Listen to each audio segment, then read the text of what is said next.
Morning, guys. Hope everybody's doing well. We'll get started in about a minute.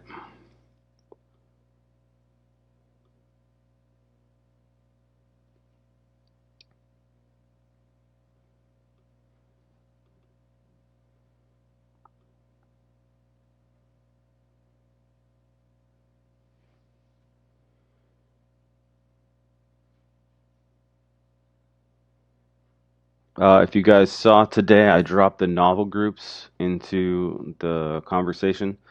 That's our groups for now. You could thank Class Dojo. Everybody who didn't request to be in a group got put in a group by Class Dojo. So I just mixed them up and said, make me groups of four. That is in there. You also see your private novel groups. You should see them over here on the side. I can see them all because I'm a part of them all, but you should probably only see the one you're in. Let's go ahead and remember that we have different roles within our novel groups. So the facilitator starts and facilitates the video meetings, note takers, and scribe. Remember, we're all working together. It's just parts of the play right now. So I need to know who the facilitator is in each group by the end of the day. Also, I need to know if you can't contact some people in your group because that means I need to start making phone calls. All right. In order to start a meeting in your group, just come into your novel group area. You'll see novel group 1 right here. All you have to do is hit this button that says start meet now. When you hit that button, you'll start a meeting in your channel and I'll see a little video like this, which means you're actually in there working. Remember, I'm going to be dropping by every so often just to see how you guys are doing. I'm going to be taking attendance this way too. So let's go ahead and please make sure that we're in there after this meeting to start talking about the novel. I dropped a little bit yesterday on this nice video. It's Oprah Winfrey and Elie Wiesel. They are actually touring Auschwitz, where most of this book takes place. Very powerful video, very good background on the things that we are going to be reading about. If you have not had a chance, go ahead and watch that sometime today. Once you're done watching it, give it a thumbs up. I'll give you credit for watching it. Okay, it's that simple. Let's see what else. General. I got meeting now. I got novel groups. If you want to see the novel group, do I have it up? Let me look. No, let's just open it here.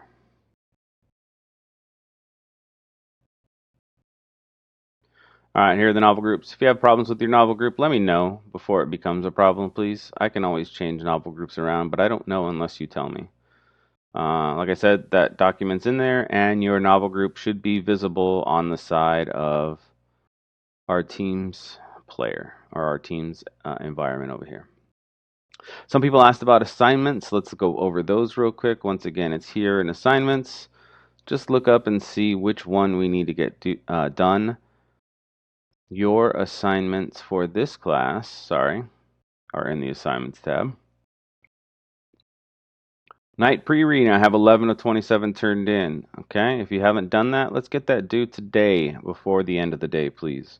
I want to be able to grade those and give you credit. Like I said, it's also an attendance thing. I can tell you are doing the work if I have work from you and then I know you're attending class. I want to get everybody to pass, so let's make sure that we stay on top of these things. We're going to be starting something new today, and I'll mention it at the end of the session today. It's our daily flip grid. It's simple. Nobody's going to see it but me. But like I said, another attendance check to make sure I know that you're here. I promised you a detailed soapstone for your poems. And basically, we're going to be going over this today. Soapstone is a way to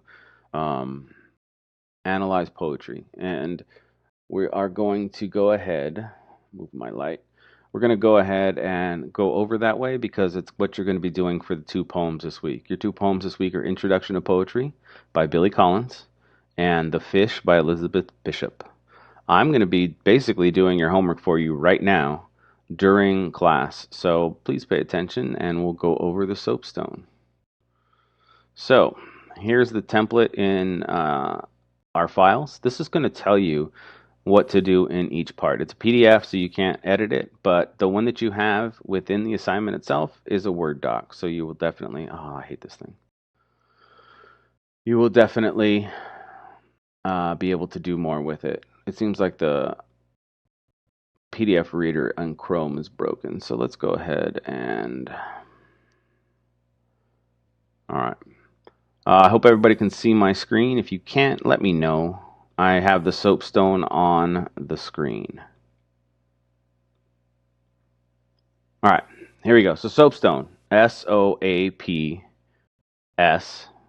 soapstone. It is a simple way, at least the way that I used to teach my AP students, to quickly analyze a piece of poetry.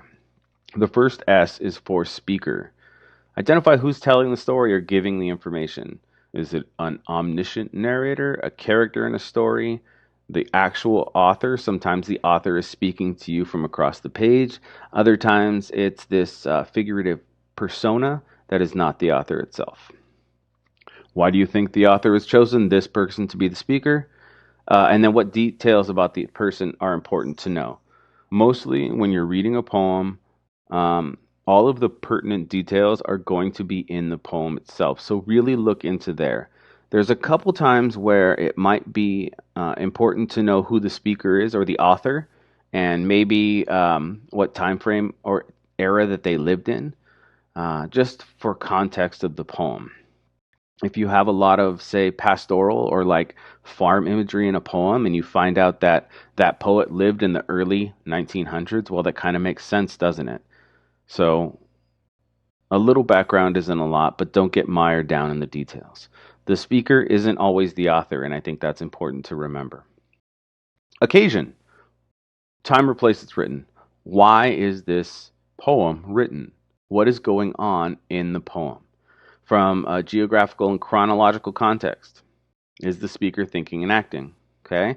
There's a very famous poet. His name's William Carlos Williams. He was a doctor in the early 1900s, and basically doctors back then took a bag with them and traveled to wherever they needed to go and performed their,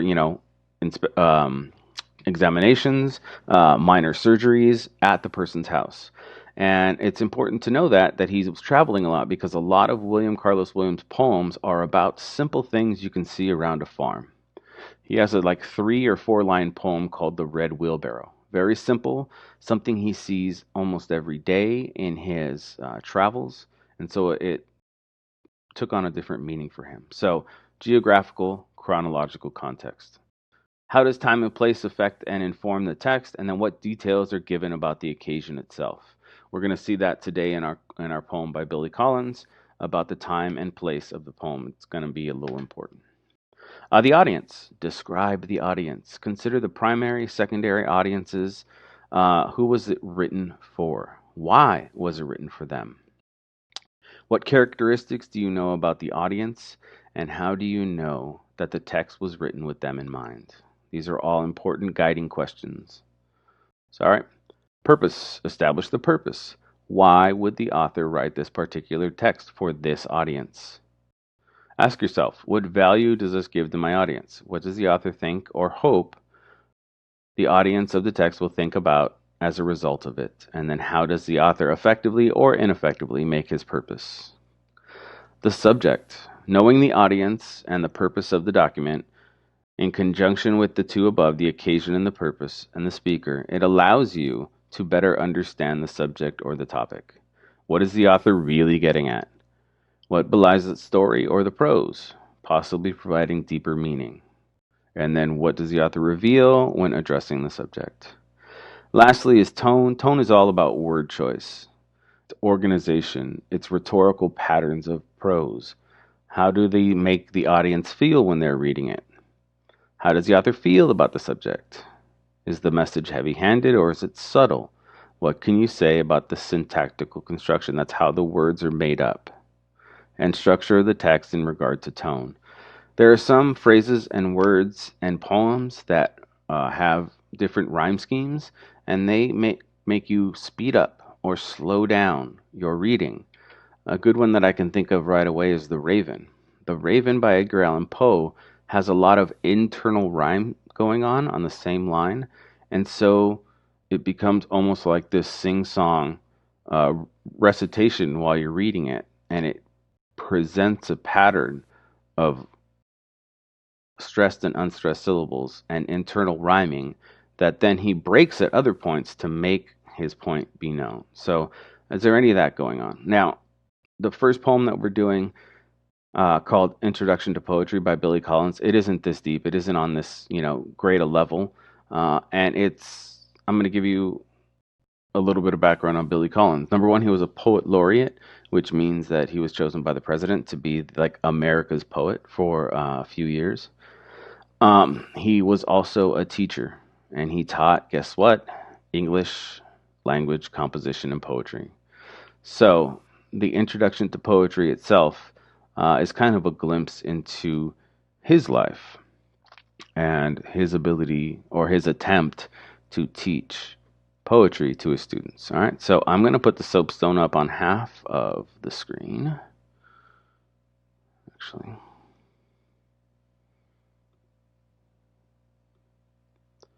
all right, I'm going to put it up on half the screen. And then I need the poem on the other.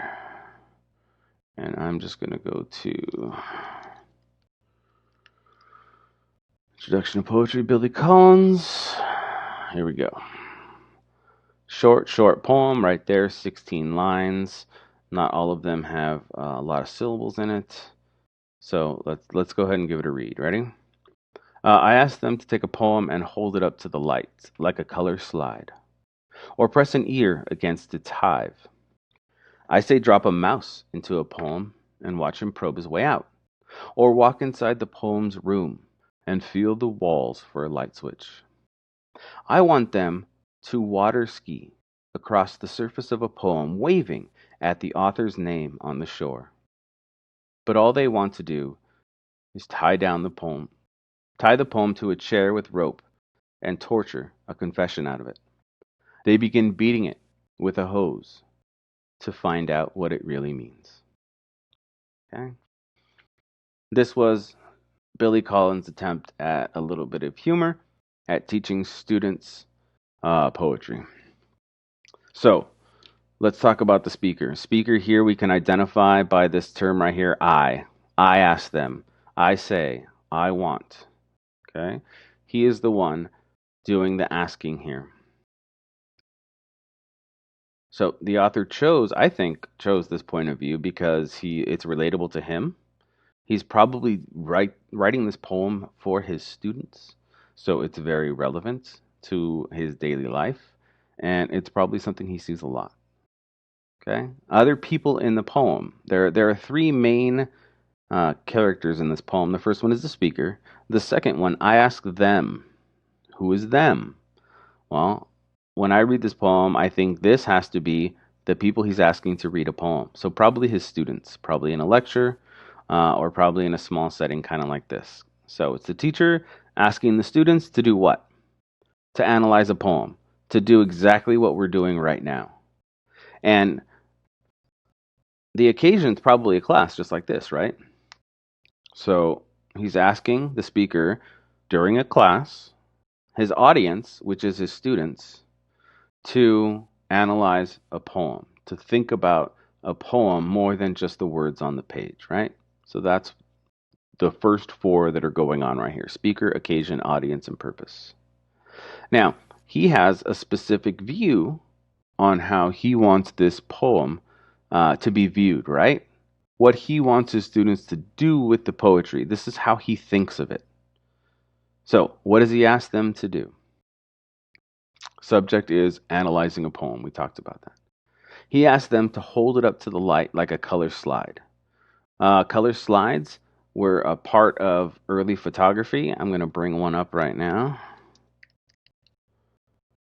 Okay, these are color slides. It was a way for you to store pictures and then display them on these things called projectors. Now, projectors aren't the kind of projectors we have today where you hook up your computer and it shines it on the wall, but it's almost the same thing. You can get one of these images in a little tiny slide about 2 inches by 2 inches, and you put it into the projector and it shines on the wall as big as you want. Okay, so he's telling them he wants them. The only way you can really see what is on a color slide is by holding it up to the light so that the light shines through it, and then you can see through the slide. Here's a good photo right here. This is light behind it.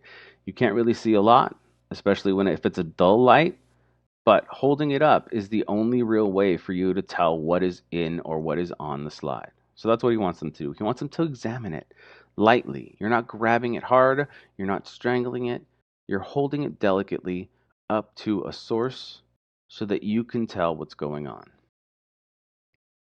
Or press an ear against its hive. Okay, so first he's using a little bit of simile. Hold it up to the light like a color slide. Or press an ear against its hive. Okay, it's like a beehive, right? How can you tell if there are bees in a beehive? You put your ear against it and you listen for the buzz. So he's got two different sensory components going on right here. He has vision with light and the color slide. He also has pressing an ear to listen. So, two different senses going on right there. He wants you to read the poem with your eyes, but he also wants you to listen as you read the poem. What auditory clues are there in the poem that help you find out its meaning? Next one. I say drop a mouse into a poem and watch him probe his way out. Okay? Now, he's not saying drop a mouse onto a poem, not just put a mouse on a piece of paper with some writing on it.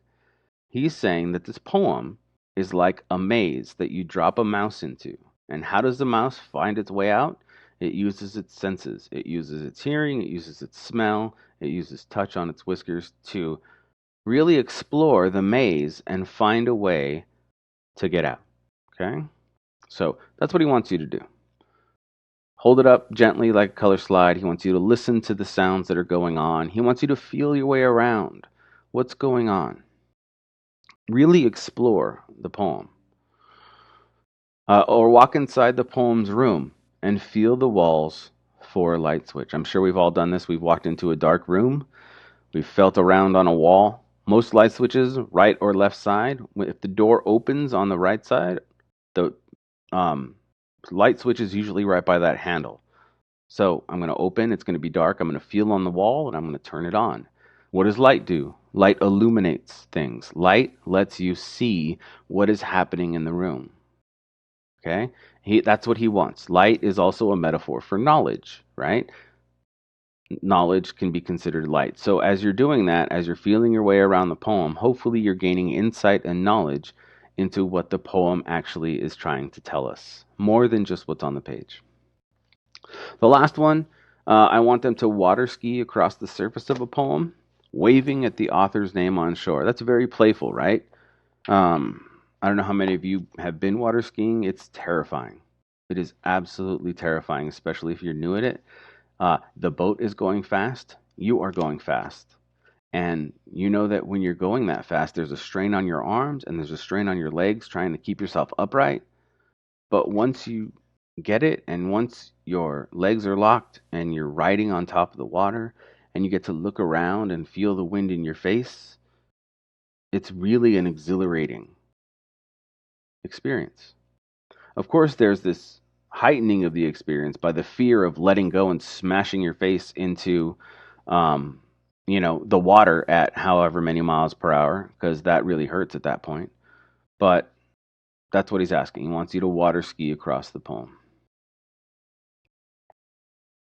All right. But all they want to do is tie a poem to a chair with rope and torture a confession out of it. They begin with a hose to find out. They begin beating it with a hose to find out what it really means. Okay, so what he's saying here is that he understands. This is the tone, right? He understands that he wants you to do all kinds of awesome and fun things, and his view of what is awesome and fun with this introduction to poetry or whatever this poem is going to be vastly different from. I'm trying to close my window. Give me a second. It's going to be vastly different from what you're doing, right? All of these, he wants you to engage your senses. He wants you to look at it. He wants you to hold it up delicately. But in the context of a classroom, especially if it's timed, All the students, we're talking about the students here, all they want to do is tie the poem to a chair with rope. Okay? They want to hold it down and torture a confession out of it. What do you mean?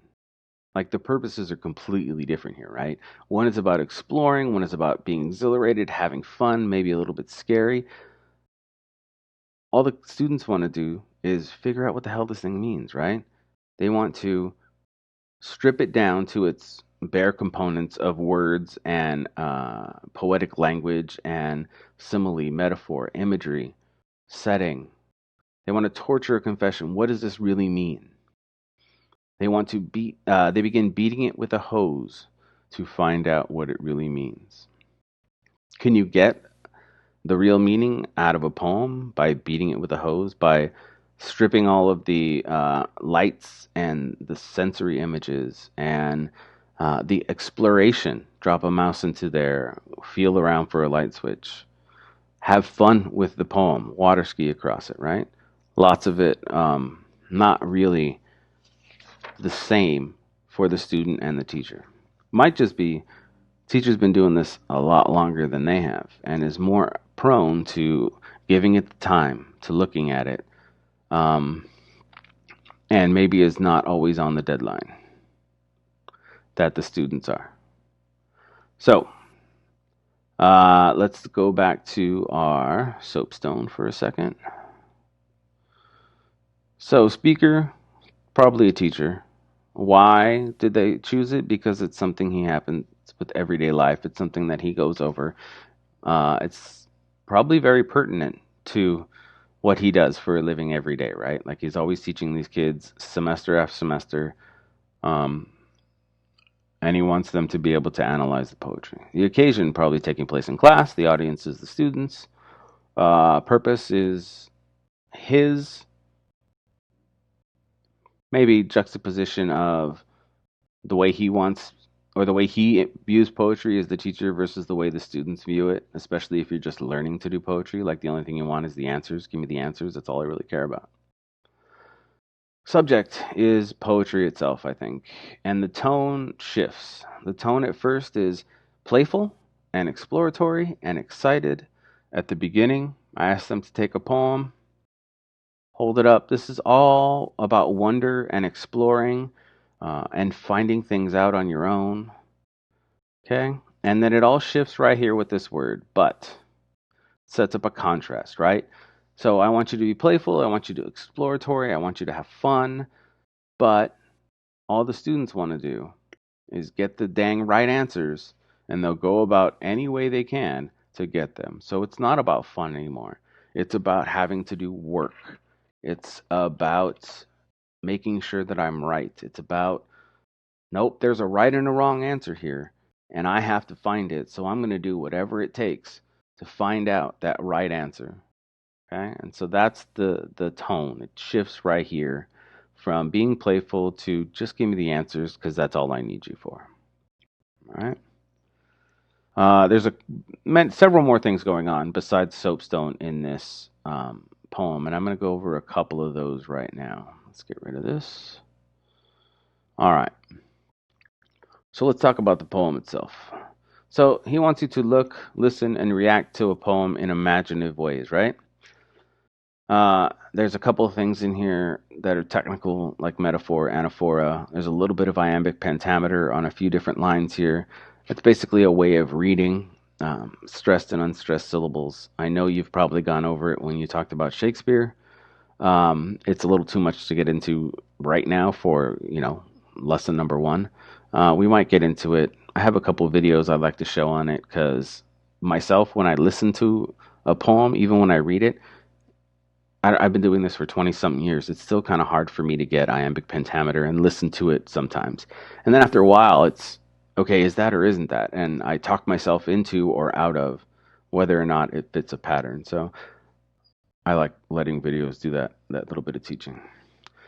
So poem, he wants you to understand that a poem's a living thing. It's made of everyday language. The poem itself has no rhyme scheme. It is free verse. It's 16 lines. There's a couple of metaphors, similes right here. a little bit of personification. They help bring like energy and texture and imagery to the poem. The tone is very didactic. What that means is he's talking to somebody on a stage, right? It's a teacher or a presenter standing before the reader or the student. Um, and the imperative is to get the meaning of the poem across, right? So that's what it is. It's a little bit subtle though. It's almost playful, especially in the first half. Um, like I said in line one, I is the speaker or reader, are the students, and the poem is the thing or the object that this poem is about. It's about actual poetry. It sets the stage for the teacher and asking the students to read or analyze poetry. All right. So maybe not read, because that's not what he's asking. He's asking you to hold it up to the light.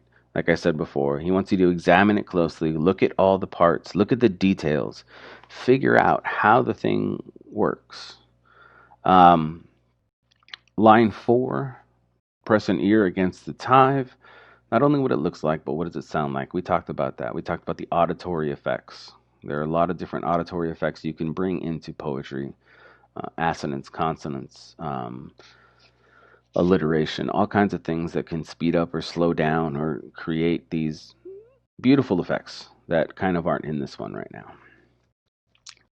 Sometimes you can't like actually quote unquote hear it as you're reading it. It actually has to be spoken out loud in order for you to get it. So whenever you're reading a poem, the author or me as your instructor really wants you to be able to listen to what it's about as well. We commented on the next line: drop a mouse into, not onto a poem, right? Mouse, maze, cheese. Cheese is about the correct path, right? The right way out. Like, what's the incentive at the end to get yourself through this poem? How I got to figure this thing out. What's my reward at the end? Okay. Um, how do you move through a poem? How do you feel your way out? Well, it's reading, it's sensing, it's examining, it's looking at the different things that are in there. Lines 7 and 8, walk inside the poem's room and fill the walls for a light switch. This is all about getting a feel for the poem itself. Why lights? Light is inspiration, light is meaning, light is understanding.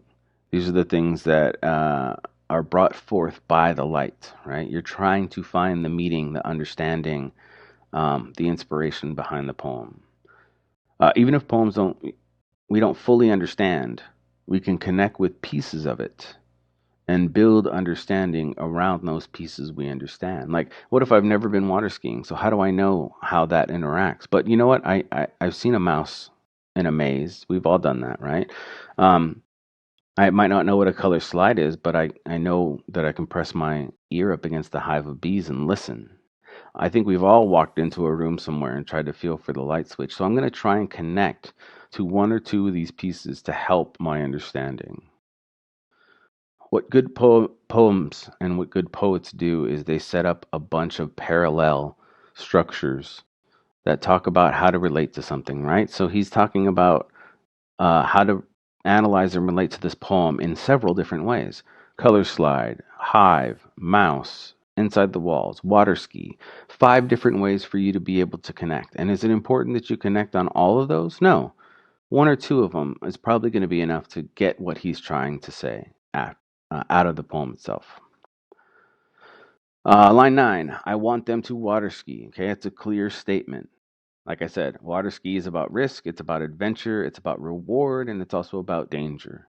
I'm sure you can spend, hours on, fail blog watching people just eat it hard on water skis and laugh about it, right? There's a sense of danger and there's a sense of excitement about water skiing. So I think that's what he wants you to relate that to. Like, is there a risk that you're never going to find what the meaning of the poem is? Of course, but the reward is working it through, finding it, and being able to enjoy the poem even more.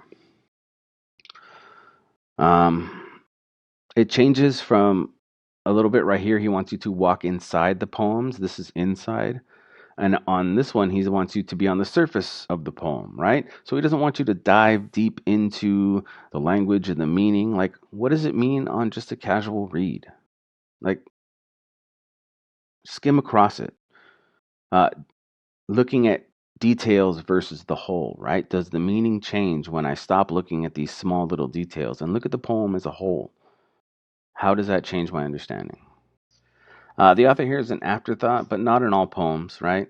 Um, the author right here on line 11, waving at the author's name on the shore. He's far away. He's not participating in your risk taking danger activities, but he's still there, right? You have to acknowledge the author, even though he might not be right there with you. Um, it's not an integral part to the poem's mystery, but it is a small piece. Next one, 1213. But all they want to do is tie the poem to a chair with rope. There's a lot of enjambment going on there. That's when one line carries on to the next. They're not like a sentence each. We've been doing a little bit of that. Um, Tie it to a chair. That's pretty drastic, right? Like you torture a confession out of it. What does it mean?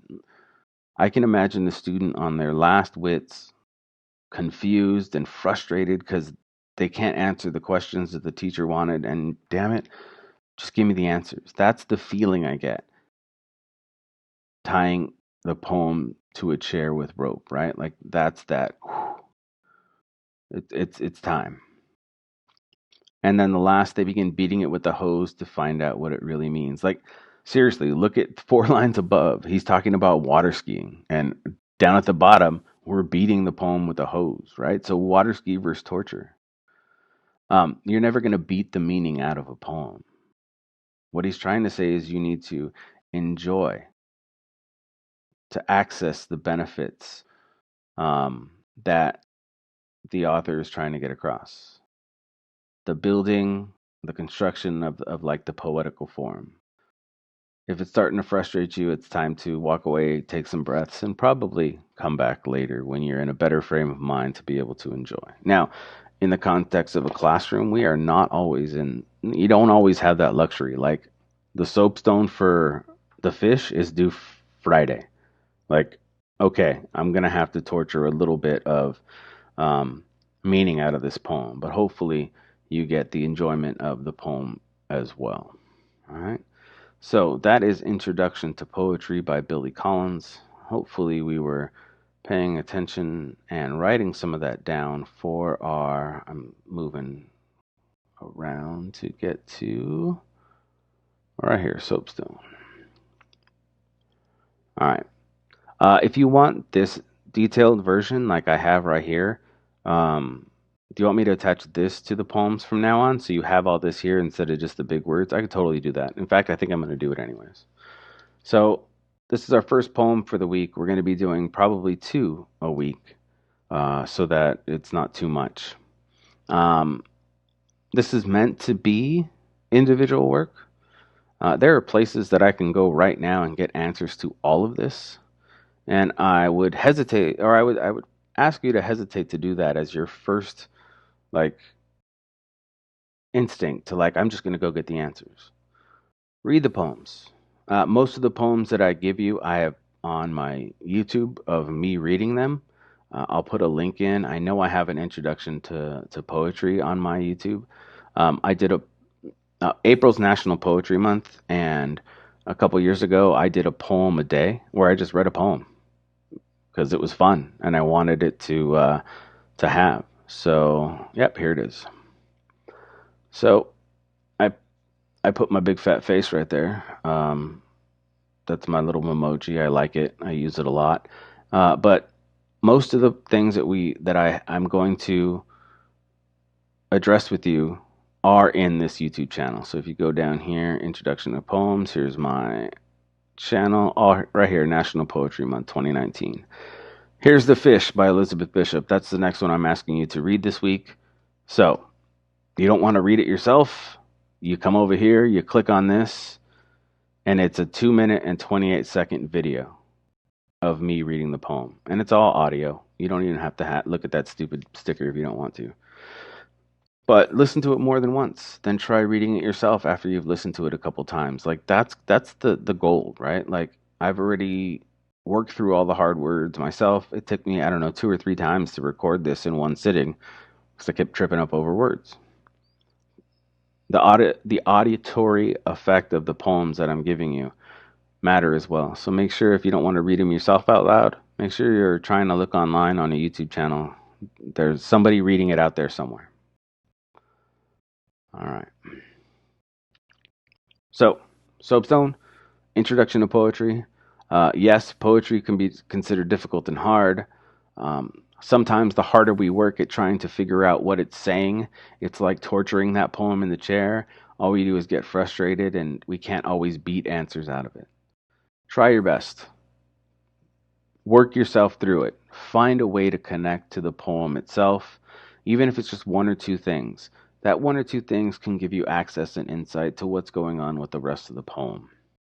That's going to serve you well, not only in my class for poetry or next year in English, um, but simple everyday items, right? Like, it doesn't have to be poetry for you to take a look, take a listen, and think about something. Just my 2 cents. All right, let's shift gears here a little bit. If you have any questions, throw them in the chat. Please throw them in the chat. I am monitoring the chat for questions. Okay. Let's go to novel groups. Novel groups, novel groups. Here they are. Roles and responsibilities. Facilitator, note taker, scribe. I am going to show you one thing. Did I put it? Now I'm talking to myself. Let's close this. No, I haven't. I'm going to upload Night.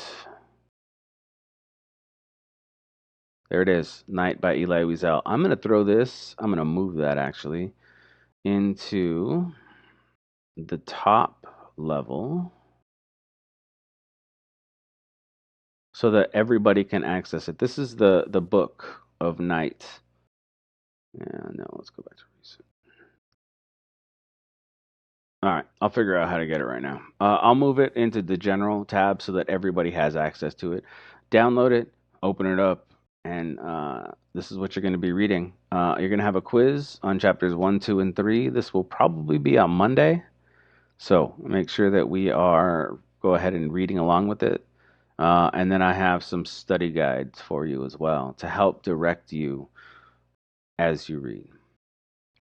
All right, so what I need you to do right now, it's about time for me to get going and for you to start working in your novel groups. I will put out an assignment right now that has the Night full text and the study questions. It's not only for chapters 1 through 3, which we're going to be reading this week, it's all of them. So here's your study guide. Vocabulary. Okay, there's a lot of vocabulary in chapter 1. This is just for background. I'm not going to quiz you on this vocabulary.